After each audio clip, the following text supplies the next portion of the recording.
네, 이른바 36주 낙태 의혹과 관련해서 병원 원장과 집도의에 대한 구속영장 심사가 진행되고 있습니다. 경찰은 수술 당시에 태아가 살아있었던 것으로 보고 이들에게 살인 혐의를 적용했습니다. 취재기자 연결합니다.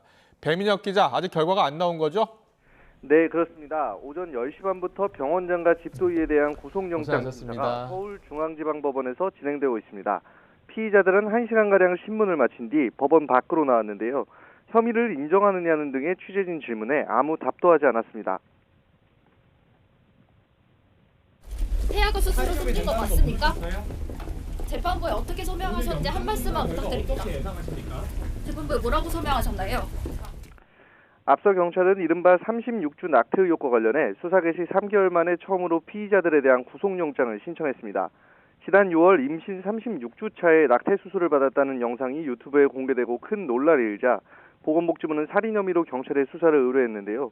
낙태죄의 경우 지난 2019년 헌법재판소가 헌법 불일치 결정을 내린 뒤 국회에서 관련 입법이 지연되며 처벌 근거가 사실상 없는 상태이기 때문입니다.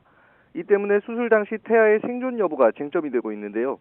경찰은 여러 차례 의료 감정을 하고 압수물 등을 분석한 결과 태아가 산모 몸 밖으로 나왔을 당시 살아있었던 것으로 보고 있습니다. 다만 병원장과 집도의는 수술 사실은 인정하면서도 살인 혐의에 대해서는 부인하는 것으로 알려졌는데요. 수술에 참여한 의료진들의 진술이 엇갈리는 상황에서 경찰은 병원장과 집도의의 증거인멸 정황이 있다고 보고 구속영장을 신청했습니다. 만약 법원에서 구속영장이 발부되면 경찰 수사도 탄력을 받을 것으로 보이는데요.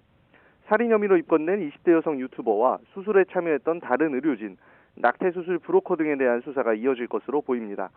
구속영장 실질심사 결과는 오늘 오후 늦게 나올 것으로 보입니다. 지금까지 사회부에서 YTN 배민혁입니다.